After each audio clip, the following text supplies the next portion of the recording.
Class 9 subject social chapter 1, जिसमें अभी तक अपन ने पढ़ा था कि पोल्यूशन कितने प्रकार के होते हैं और पोल्यूशन से होने वाले क्या प्रभाव क्या है। जिसमें हमने एसिड रेन के बारे में पढ़ा था कि सॉरी पोल्यूशन क्या होता है और प्रदूषण क्या होता है, जिसके बारे में अपन ने पढ़ा था। पोल्यूशन कितने प्रकार के होते हैं, जिसमें air pollution, water pollution, soil pollution, noise pollution और रेडियो एक्टिविटी पोल्यूशन के बारे में हम पढ़ेंगे। उसके आगे पहले हमने पढ़ा हम लोगों ने पढ़ा कि एसिड रेन कैसे होती है और ये कहाँ कहाँ हुई थी। सबसे पहले इस एसिड रेन की जानकारी हमें 1873 में फर्स्ट जो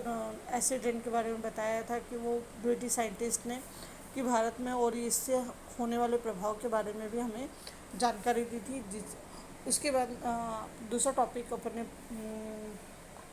हमने पढ़ा था ओजोन होल के बारे में। ओजोन होल या ओजोन छिद्र के बारे में, जो कि पृथ्वी से लगभग 20-30 किलोमीटर की ऊंचाई पर ये वायुमंडल में होता है। और ये परत जो हमें सूरज से निकलने वाली अल्ट्रावायलेट किरणों से सुरक्षा प्रदान करती है, जिससे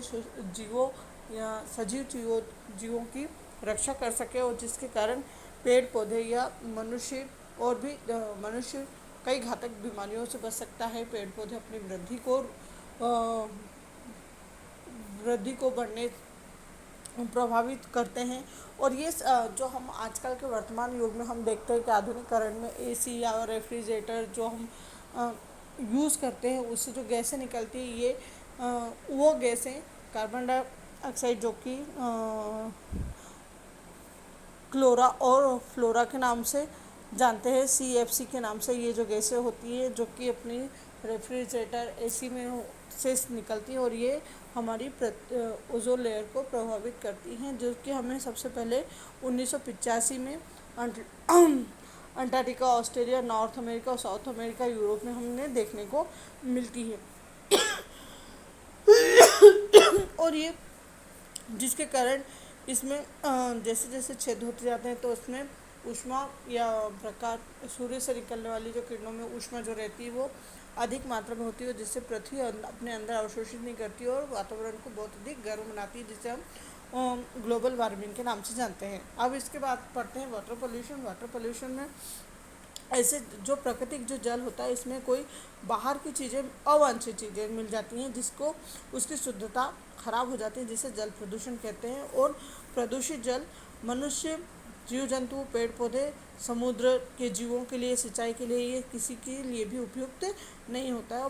बल्कि मिट्टी का कटाव होता है। पेड़ पौधों, पत्तियाँ, घर, ये वायु, जल, कारखाने, ये जो सारी चीज़ें, कारखानों से निकलने वाला पदार्थ, कीटनाशक, परमाणु रिएक्टर से प्रभावित होने वाला जल, समुद्री तल पे खनिज तेल, जैसे कि समुद्र में खनिज तेलों के कुएं पाए जाते हैं, तो कभी कभी इन कुओं से रिसाव भी पैदा हो जाते हैं, जिसके कारण जल दूषित हो जाता है। तो ये समुद्री सतह पे भी ये जल प्रदूषित हो जाता है। तो इसमें जो तेल में जो सीसा रहता है वो बहुत ही ज़्यादा, ये जो पारा, कृमि, ये जो आते हैं हमारे पानी, हमारी आंतों और गुर्दों को नुकसान पहुंचाते हैं, हमारी कोशिकाओं को, जिससे हमें खांसी, जुकाम, बुखार, पीलिया, डेंगू, टाइफाइड आदि जैसी बीमारियां हो जाती हैं। जिससे हमें पानी को ज़्यादा से ज़्यादा स्वच्छ और साफ रखना चाहिए। हमें उन जल को प्रदूषित होने से रोकना चाहिए, क्योंकि पानी में जो ऑक्सीजन घुली होती है वो सभी जीवों के लिए उपयोगी होती है। जैसे कि सभी जानते हैं कि जीवित मनुष्यों के लिए या जीवित प्राणियों के लिए ऑक्सीजन अधिक मात्रा में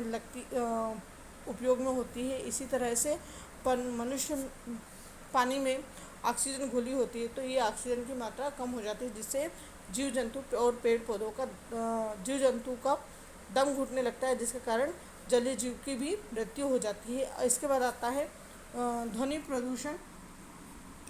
नॉइज़ पोल्यूशन। नॉइज़ पोल्यूशन के बारे में हम देखते हैं। नॉइज़ पोल्यूशन, ध्वनि प्रदूषण, जब मासिक बहुत अधिक शोर होने लगता है या हमारी सुनने की क्षमता से भी अधिक जब आवाज़ होने लगती है, तो उसे हम ध्वनि प्रदूषण कहते हैं। ये एक शोर जो हमें बिल्कुल पसंद नहीं आता, यह एक सामान्य आवाज़ से अधिक आवाज़ होने लगती है तो ये ध्वनि प्रदूषण का रूप लेती है। जैसे यातायात का हॉर्न, लगातार हॉर्न बजाना, कारखानों से निकलने वाली आवाज़ें, रेलगाड़ियाँ, सड़क पे जो यातायात होते हैं, जैसे हवाई जहाज़ बहुत शोर करते हुए निकलते हैं, रेडियो कभी कभी ये जो पंडालों में प्रोग्राम होते हैं तो उसमें बड़े बड़े स्पीकर या पटाखों की आवाज़ ये बहुत ज़्यादा शोर करते हैं, ध्वनि प्रदूषण कहते हैं, जिससे मनुष्य की मानसिक रोगी भी हो जाता है, उससे तनाव होने लगता है, चिड़चिड़ा हो जाता है, उसमें सिर दर्द और बल्कि छोटे छोटे बच्चों के स्वास्थ्य पर भी इसका प्रभाव पड़ता है। इसके बाद आता है सॉइल पोल्यूशन। सॉइल पोल्यूशन में सॉइल पोल्यूशन जो कि भूमि की भौतिक और रासायनिक या जैविक गुणों को कोई भी अवांछित तौर पे ये परिवर्तन करता है या भूमि की उर्वरक शक्ति की या उपयोगिता को नष्ट करता है, वो सॉइल पोल्यूशन या मृदा प्रदूषण कहलाता है, जिसमें कीटनाशक और रासायनिक पदार्थों का अधिक उपयोग होता है, जैसे कि औद्योगिकरण, शहरीकरण, प्लास्टिक, पॉलीथीन, खारा पानी, ये अधिक घरों से निकलने वाला कूड़ा करकट जो मिट्टी में मिल जाता है, अस्पतालों से निकलने वाला गंदा पदार्थ या दवाइयाँ जो खाने से निकलने वाला मलबा इत्यादि, ये सारी मिट्टियों में मिल जाता है तो ये सॉइल पोल्यूशन कहलाता है या मृदा प्रदूषण कहलाता है, जो कि कूड़ा करकट भूमि में अस्वच्छ, घर से निकलने वाला कुछ कूड़ा जो रहता है वो मिट्टी में अवशोषित हो जाता है और वो खाद का रूप में काम करता है, परंतु घरों से कुछ कूड़ा ऐसा भी होता है जो कि पूरी तरह से डिस्ट्रॉय नहीं होता या ख़त्म नहीं होता, जिसके कारण उसमें अवांछित चीज़ें पड़ी रहती है, बेकार के पदार्थ जो भूमि पर जमा हो जाते हैं, जो उपयोग में नहीं होते, उससे प्रदूषण बढ़ाते हैं और वो उससे हमें जीवन में या मिट्टी को भी खतरा होता है और वो मानव जीवन के लिए भी खतरनाक होता है। अब होता है ध्वनि प्रदूषण। रेडियो ध्वनि प्रदूषण, radio activity pollution. Radio activity pollution जिसमें ध्वनि प्रदूषण के रूप से ही देखने को उसी जैसा है, जैसे परमाणु तत्वों से जो उपयोग के दौरान हम जो किरणें, अल्ट्रावायलेट किरणें निकलते हैं जो वातावरण में तरंगों को के रूप में प्रदूषण का काम करती है, जैसे यूरेनियम, थेरेनियम, स्लीजियम, प्लेटिनियम, कोबाल्ट, स्टेन जैसी ये रेडियो एक्टिविटी, रेडियो निकलने वाली तरंगे हैं जो नाभिकीय प्रक्रिया को काम आती है, जैसे परमाणु बम के प्रशिक्षण है, अणु बम के जो बड़े बड़े साइंटिस्ट वगैरह जो प्रशिक्षण या प्रक्रिया करके काम आते हैं, ये तत्व रेडियो एक्टिविटी प्रदूषण कहलाते हैं। ये परमाणु बमों को निर्माण और परीक्षण के दौरान ये रेडियो एक्टिविटी पोल्यूशन होते हैं। रेडियो एक्टिविटी पोल्यूशन से बहुत सारे दुष्प्रभाव पड़ते हैं, जिसके अधिक ऊर्जा निकलने से मनुष्य और जीव जंतु की जो कोशिकाएं रहती हैं वो नष्ट हो जाती हैं और इसमें अनेक